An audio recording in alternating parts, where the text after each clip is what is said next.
Hello and welcome guys. দেখুন আরেকটা নিরামিষ রেসিপি নিয়ে আপনাদের সঙ্গে শেয়ার করতে এলাম। তো যাই প্রথমে আমি দুপলা তেল দিয়ে দেবো।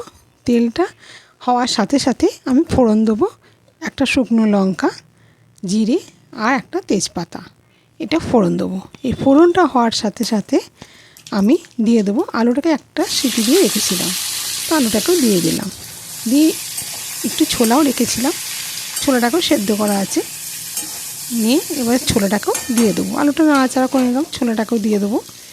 ছোলাটা দেওয়ার সাথে সাথে এবার আমি এতে দিয়ে দেবো থোড়টাকে সেদ্ধ করে আমি জল ঝরিয়ে ব্যবস্থা করে সব রেখেছি। এবার থোড়টাকে দিয়ে দেবো। থোড়টাকে দিয়ে এরপর একে একে সব মশলাগুলো দেবো। তা প্রথমে এটাকে একটুখানি নাড়াচাড়া করে নেবো। নাড়াচাড়া করে নিই, এর মধ্যে আমি দেবো আদা, টমেটো আর কাঁচা লঙ্কা বাটা ছিল, সেই পেস্ট একটু দিয়ে দিলাম। এবার এটা দেওয়ার সাথে সাথে শুকনো মশলা যেগুলো সেগুলো এবার দেখুন দেখাচ্ছি কী কী দিচ্ছি। নুন, হলুদ, মিষ্টি, ধনে গুঁড়ো, জিরে গুঁড়ো, এগুলো আছে, লঙ্কার গুঁড়ো, এগুলো সব দিয়ে দেবো। এবার এটাকে দিয়ে ভালো করে মশলার সঙ্গে মিশিয়ে নেবো। নিয়ে তারপর কষে নিয়ে তারপর আমি জল দিয়ে দেবো। খুব একটা বেশি জল দেবো না, যেহেতু একটা সিটি দেওয়া আছে সেই জন্য জলটা খুব বেশি দেবো না। কিন্তু এটা হতে হতে আমার 10 মিনিট, জলটা শুকোতে 10 মিনিট সময় গেছে। তো যাই হোক, এবার জলটা দিয়ে ফুটতে দেবো।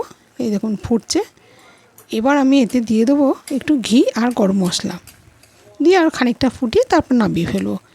এটা একবারে খুব শুকনো নয়, আবার একদম ঝোল ঝোল সেটাও না, গামাকা গামাকা হবে, খেতে খুব টেস্টি হয় আর দারুণ খেতে লাগে নিরামিষ দিনে এরকম রেসিপি। যেহেতু আজকে বৃহস্পতিবার, সেই হিসেবে এইটা হলো আমি রান্না যখন করছি এটা আপনাদের সঙ্গে শেয়ার করি, সেই জন্য আপনাদের সঙ্গে এটা শেয়ার করলাম। কেমন লাগলো রেসিপিটা? শুকিয়ে এসছে, এবারে আমি নামিয়ে ফেলবো। যদি ভালো লেগে থাকে আমার রেসিপিটা তাহলে চ্যানেলটা সাবস্ক্রাইব করুন, পাশে থাকবেন, লাইক কমেন্ট করতে ভুলবেন না। যদি ভালো লেগে থাকে আপনারা পারলে ট্রাই করে দেখুন, অসাধারণ খেতে হয়, দারুণ খেতে।